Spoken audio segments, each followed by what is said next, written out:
producteurs. Moi, je suis un producteur de contenu. Donc, je fais du contenu autant musical qu'audiovisuel, que cinématographique. On fait des séries aussi. Donc, pour moi, tout ça, c'est...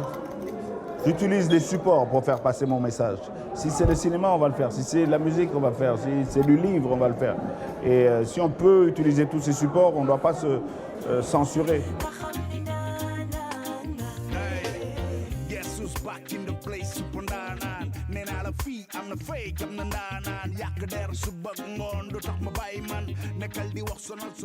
Le Massa, en tant qu'artiste, déjà, ce que ça représente pour moi, ça a été la rampe de lancement de ma carrière.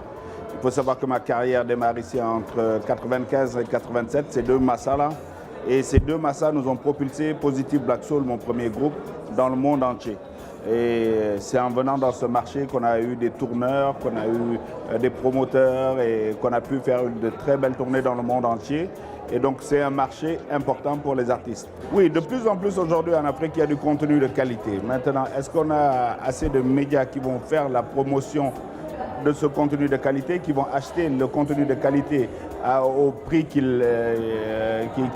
à des prix sérieux et pouvoir... Est-ce qu'on a des médias qui comprennent l'importance de promouvoir la qualité dans les contenus et qui vont aider au développement des boîtes qui font du contenu de qualité? Donc on a beaucoup d'enjeux. On se rend compte qu'il n'y a que les médias occidentaux qui mettent de l'argent dans le développement de contenu de qualité et dans la promotion des contenus de qualité, quitte à contrôler le contenu africain. On est dans le défi du contenu. Est-ce que l'Afrique est prête aujourd'hui à produire son contenu, à être propriétaire de son contenu et à contrôler son contenu pour qu'à l'avenir, on ne soit pas obligé, quand on cherche un contenu africain, d'aller sur des plateformes occidentales? Est-ce qu'on est prêt à produire pour nous, par nous-mêmes? Hip-hop keys, our D never low. Hip-hop speed, our D never slow. Hip-hop stage, our D super show. L'industrie de la musique au Sénégal, c'est comme un peu partout. On est à un tournant assez spécial de notre histoire parce que voilà, on tourne au tout digital alors que les populations n'étaient peut-être pas prêtes, parce que tous les canaux ne sont pas encore prêts, parce que Internet coûte encore un peu cher. Mais on va y arriver, forcément on va arriver au tout digital.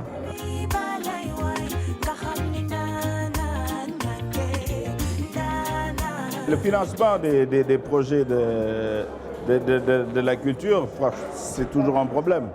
Et c'est là que nous devons être des entrepreneurs, comprendre que nous gérons des produits culturels, donc des produits d'abord, avant tout. Et à partir de là, il faut savoir marketer ces produits, aller chercher l'argent et savoir investir l'argent et tenir ça sur la durée. Voilà, avoir des projets durables.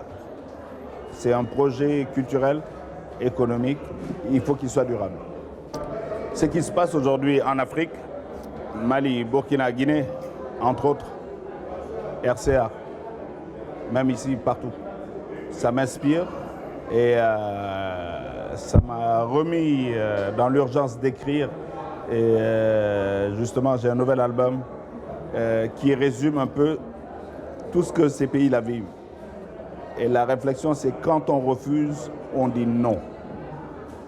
Donc l'album que je vais faire, il s'appelle Quand on refuse, on dit non. Et c'est pour très bientôt. Et là, je pourrais te dire tout ce que j'ai vécu tous ces derniers temps dans notre continent. Qu'est-ce qui reste à Didier Awadi après tout ce que j'ai fait? Eh bien, il reste l'essentiel. Il y a des projets dans différents thèmes. Il y a des émissions télé panafricaines qui vont passer aussi sur les chaînes panafricaines. Il y a des séries aussi qui arrivent. Il y a plein de petites choses qu'on fait. On est dans le cinéma, dans plein de choses. Pour moi, ça ne fait que commencer. L'Afrique d'ici 2030, si elle arrive à bien gérer ce virage dans lequel on est, en 2022, elle va contrôler son destin. Si et seulement si elle apprend à dire non. Et je le dis encore une fois, quand on refuse, on dit non. Il faut qu'on apprenne à être clair et sincère.